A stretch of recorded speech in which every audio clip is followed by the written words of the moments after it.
बिहार के मुजफ्फरपुर जिले के पास बसा है एक छोटा सा गांव सरैया। शांत, सीधा सादा गांव, लेकिन एक राज छुपाए हुए। गांव के कोने में एक पुरानी हवेली है, टूटी फूटी, वीरान। दरवाजे टेढ़े, दीवारों पर जाले और हर कोने में पसरी हुई खामोशी जो किसी दबी हुई चीख की तरह लगती। कहा जाता है 1941 में इसी हवेली के सामने वाले तालाब के ब्रिज से मंजुलिका को धक्का दे दिया गया था, और तब से मंजुलिका का साया कभी हवेली की खिड़की में दिखाई देता है तो कभी उस टूटे हुए ब्रिज पर। कई लोगों ने उसे देखा है, लेकिन जिसने भी उसे देखा, अगली सुबह उसकी लाश उसी तालाब में तैरती मिली। हल्की ठंडी हवा चल रही थी, झींगुरों की आवाजें लगातार सुनाई दे रही थीं। कहीं दूर से कुत्तों के भौंकने की मध्यम आवाज गूंज रही थी। चाय के एक पुराने ठेले पर लालटेन की टिमटिमाती रोशनी अजीब सा सुकून और डर दोनों पैदा कर रही थी। चारों दोस्त विक्रम, प्रिया, रोहन और नेहा गर्म चाय के कुल्हड़ हाथ में लिए बेंच पर बैठे थे। विक्रम ने चाय की चुस्की लेते हुए हल्की गंभीरता में कहा, अरे तुमने सुना? आज सुबह फिर एक लाश मिली है, उसी तालाब में, वही ब्रिज के पास। हाँ, मैंने भी पढ़ा अखबार में। पुलिस को है ना, कुछ करना ही नहीं है। हर चीज को मंजुलिका का साया कहकर टाल देते हैं ये लोग। सीरियसली यार, कौन सी सदी में जी रहे हैं हम लोग? आज भी लोग भूत प्रेत, आत्मा, इन सब चीजों पर यकीन करते हैं। कितना अंधविश्वास है। सब अनपढ़ों की बातें हैं। तभी उस ठेले के पास एक बूढ़ा आदमी आता है, जिसकी कमर जमीन की तरफ झुकी हुई है। चेहरा झुर्रियों से भरा हुआ और आंखें जैसे अंदर समा गई हों। वो उन चार दोस्तों की तरफ देखते हुए कहता है, हंसी उड़ाना आसान है बच्चों, पर उस हवेली में सिर्फ दीवारें नहीं हैं, वहां एक कहानी आज भी अधूरी है। एक आत्मा है जो अब भी इंतजार कर रही है अपने धोखेबाज प्यार से हिसाब बराबर करने का। संगीत। कौन सी आत्मा चाचा? क्या हुआ था उस हवेली में? चाचा एक गहरी सांस लेते हैं। लालटेन की टिमटिमाती लौ उनके चेहरे को रहस्यमय अंदाज में उजागर कर रही थी। बेहद धीमी लेकिन भारी आवाज में उन्होंने बोलना शुरू किया। साल था 1941। मंजुलिका उस गांव की सबसे खूबसूरत लड़की थी। उसकी आवाज में ऐसी मिठास थी जैसे कानों में घंटियों की मधुर सी आवाज घुल जाए, और चेहरा जैसे चांद खुद जमीन पर उतर आया हो। मंजुलिका को विष्णु से प्यार हो गया था।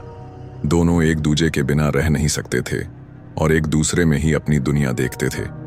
लेकिन किस्मत को शायद यह मंजूर नहीं था। समाज ने उन्हें एक नहीं होने दिया। मंजुलिका की शादी बचपन में ही तय हो चुकी थी। घर वाले जिद पर अड़े थे और समाज तो जैसे दुश्मन बन गया था।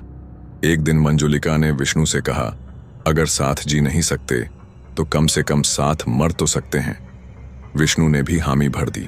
दोनों ने रात चुनी, हवेली के सामने वाला पुराना ब्रिज और नीचे बहता गहरा तालाब। मंजुलिका ने विष्णु का हाथ थामा और आंखों में आंसू लेकर मंजुलिका ने तालाब में छलांग लगा दी।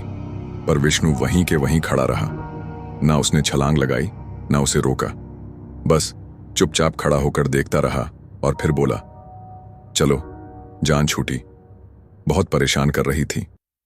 और 2 दिन बाद विष्णु की लाश उसी तालाब में तैरती मिली।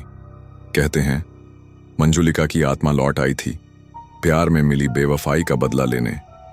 अब हर दिन उसका साया ब्रिज पर दिखता है।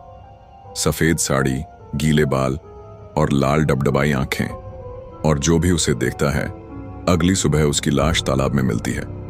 हंसी। यार क्या स्टोरी सुनाई चाचा ने। मतलब सीरियसली, इतनी डिटेल, इतनी फीलिंग। अगर ये फिल्म बनती ना तो थिएटर में सीट से चिपक जाते सब।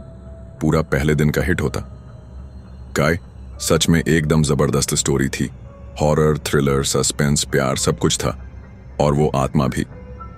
और जिस तरह चाचा ने बताया, हर सीन मेरे दिमाग में विजुअल बन रहा था। मैं तो पूरी देख डालती। और इस स्टोरी का प्लॉट, उफ भाई, सच में ऐसा लगा जैसे भूत और इश्क की जंग हो गई हो। एक तरफ भूत, दूसरी तरफ इश्क। वो मंजुलिका का ब्रिज वाला सीन ना, सुनते सुनते मेरी चाय ठंडी हो गई। चाचा ने ऐसा डायलॉग मारा कि मैंने तो कुल्हड़ नीचे रख दिया। चलो, जान छूटी। अबे ये कौन बोलता है ब्रेकअप के बाद? तुम सब सीरियसली मान भी गए चाचा की डरावनी प्रेम कहानी को? मतलब प्यार, धोखा, ब्रिज, आत्मा और फिर क्लाइमैक्स में। चलो, जान छूटी। चाचा को पुरस्कार दिलवा दो कोई।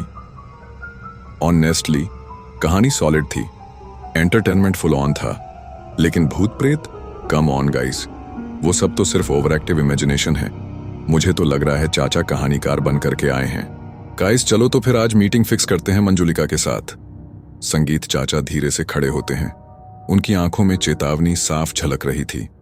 चारों दोस्तों की ओर देखते हुए चाचा ने सख्त लहजे में कहा, मजाक उड़ाओ बेटा। बहुतों ने हंसी उड़ाई थी, फिर वही हंसी उनकी चीख में बदल गई। लेकिन एक बात अच्छी तरह से याद रखना, उस हवेली के अंदर जाने का सोचना भी मत। जो वहां गया वो कभी लौट के नहीं आया। सावधान बच्चों, हवेली जाग रही है और तेरी किस्मत भी।